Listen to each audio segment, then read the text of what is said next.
શું તકલીફ થઈ? મને આ પગમાં સાહેબ ખોજો થઈ ગયો છે ને આમ ગાંઠું વળી જાય છે એટલે ડોક્ટર નું કહેવાનું એવું હતું કે લોહી ઘાટું થઈ જાય એના કારણે કદાચ થાય. આ તકલીફ કેટલા ટાઈમ થી છે? આ 3 મહિના થયા. 5માં તમે છઠ્ઠા હશો ડોક્ટર. એટલા ડોક્ટર બદલા મેં તો થાકી ગયા. પણ ડોક્ટર બદલવા કેમ પડે છે?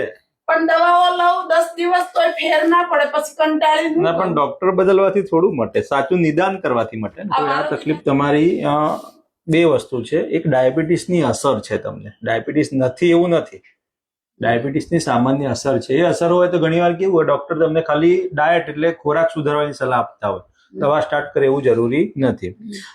બીજી વસ્તુ, ઉંમરના હિસાબે પ્લસ ડાયાબિટીસના હિસાબે ઘણીવાર પગ જો લાંબો ટાઈમ ઉભા રહેતા હો તમે તો એ પગમાં સોજો આવતો હોય.